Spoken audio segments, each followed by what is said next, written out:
Hello and welcome to Games for Days, where we compress our thoughts about games into the form of a video and submit it for your collective consideration. I'm Skew Karma, and today I'm looking at Path of Exile Forsaken Masters. With the new Path of Exile expansion The Awakening announced, and closed beta underway, and the release expected in June, it's an ideal time to look at the current state of the game. Path of Exile by Grinding Gear Games is a free-to-play, fixed-perspective action RPG. It is often compared to Diablo 2 and 3. The game involves finding your way through levels, killing enemies of varying complexity and difficulty, and developing your character. Your character has been exiled to Rayclast, once a place of political power and wealth, now a twisted and corrupted product of its previous existence. But it's not just war, greed and excess that have turned Rayclast into a landscape filled with monsters. The influence of magical, power-imbuing virtue gems has repeatedly wormed its way into society, poisoning minds and raising the dead. Path of Exile is littered with lore that can be pieced together to form a history of Rayclast and provide some context. The lore is interesting, but it feels a little thin and its discovery is somewhat disjointed. When lore objects are encountered, they tend to break or stall the flow of play. There's not much to relate your character to the lore, and there's not a lot of character development. The story does unfold as you complete quests, but it lacks coherence, and you never really feel immersed. This is definitely an area where Path of Exile has room for improvement. When beginning a game, players must choose which league they play in. Path of Exile offers permanent standard and hardcore leagues. Characters killed in a hardcore league are transferred into the standard league. There are also temporary standard and hardcore leagues that contain additional features and challenges. You can initially choose to play as one of 6 classes: Marauder, Templar, Witch, Shadow Ranger or Duelist. A 7th class, Scion, can be unlocked towards the end of Act 3 Normal. Most of the classes fit within the fantasy RPG paradigm. The Ranger is a bow character, the Witch a caster, the Marauder uses heavy melee weapons, although none of this is forced. Players are free to create a bow-wielding Templar or cast a Duelist, but in practice a class's position in the skill tree, more on this later, has a strong determining influence on skill and gear choices. A new game begins at the start of Act 1. An act is composed of zones and NPC quests, and it progresses through 2 further acts on normal difficulty. Once all 3 acts are completed on normal, the difficulty is raised to cruel, and we play through 3 acts again. Once cruel difficulty is completed, there is a playthrough on merciless difficulty, after which there's endgame content.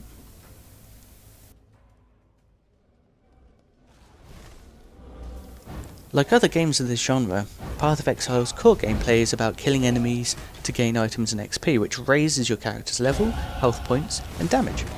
Progressing into the next zone, you're faced with tougher monsters that provide more XP and drop more powerful items, and so the game continues until you reach level 100, although few people manage to achieve this. Grinding Gear Games, or GGG, have done a good job of incentivizing Path of Exile's core gameplay by providing players with quite a varied range of things to do. For those who enjoy creating powerful, interesting and unique characters, there is the skill tree. Skill points are gained by levelling up and are offered as rewards for some quests. Skill points are put into nodes that have offensive, defensive or utility attributes. Nodes can be connected to create paths through the tree.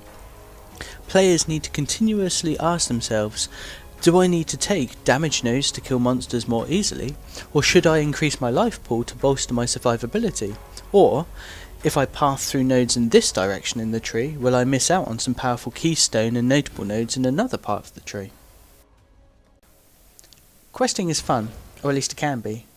The progression through zones is well paced, with monster difficulty increasing at a rate new players will find challenging, but not off-putting. XP penalties ensure that players don't lag too far behind, or progress too quickly, and bosses gatekeep the transition between acts and difficulties.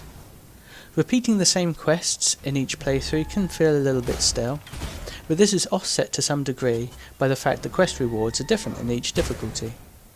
There is also the chance to encounter a corrupted zone whilst you quest. In a corrupted zone, if you can fight your way through packs of challenging enemies and a boss, you can be rewarded with a powerful skill gem called a Vow Gem, or an artifact fragment, which can be combined with others to gain access to additional endgame content. Players will also meet Forsaken Masters as they fight their way through Raid class. There are 8 Masters, and each Master has a speciality. For example, Tora is the Master of the Hunt, Varici is a Master Assassin, and Leo is the Master of the Arena. The Masters give quests that relate to their speciality and reward you with reputation. Varici, for example, gives quests that involve stealing documents or assassinating targets. Once you gain enough reputation with a Master, you can create a hideout, a personal area, that you can decorate with various textures, furniture and crafting apparatus.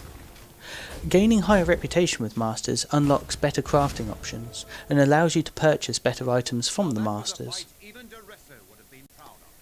There's much to do while questing, although experienced players will learn quickly which quests are mandatory, and develop levelling strategies that make progression less linear and a lot more efficient.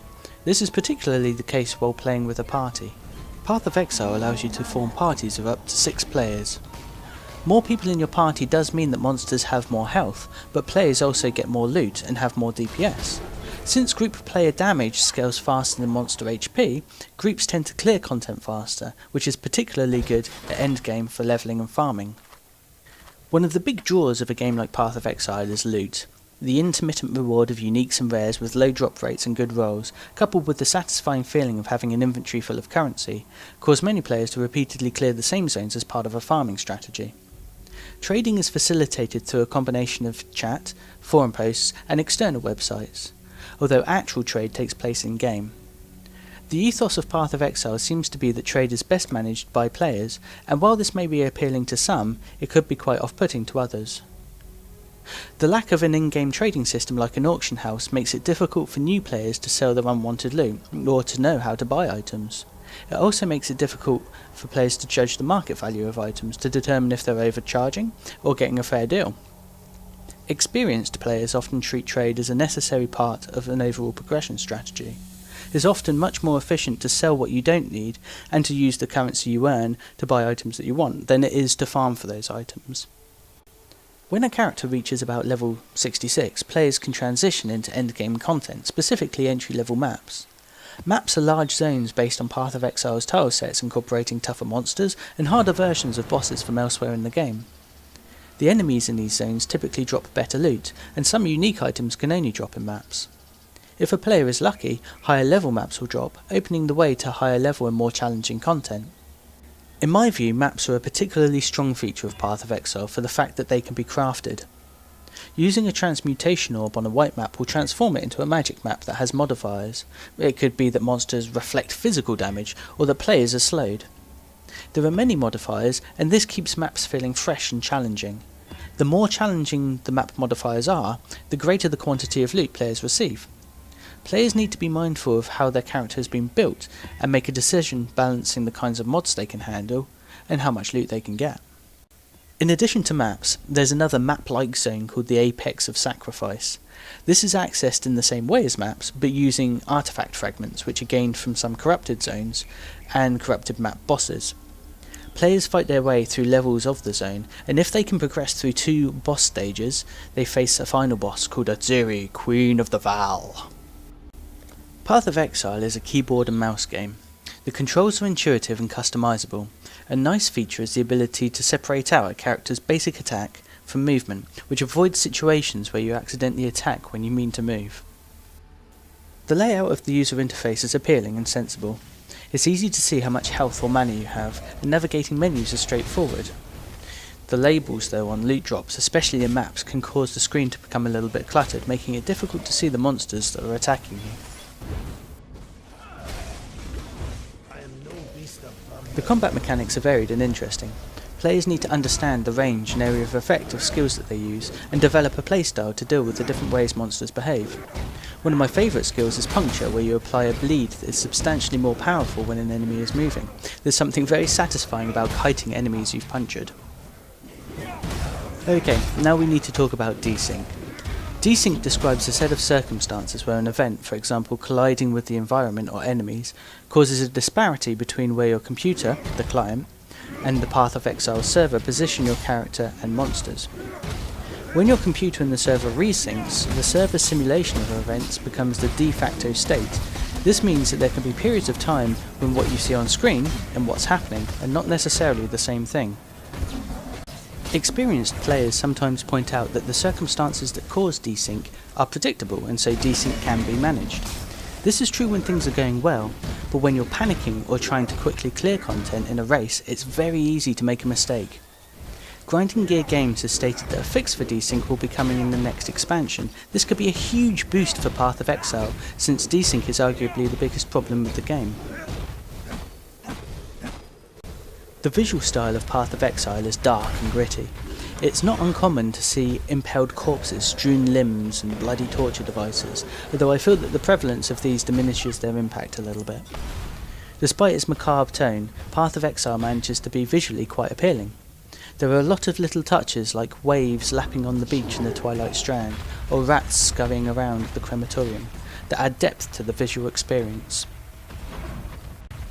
At times, Path of Exile's budget shows, with parts of the environment or objects looking like textured 3D models.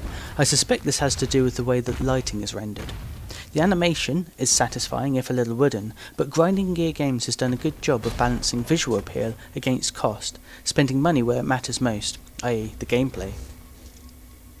The sound in Path of Exile is good considering its budget.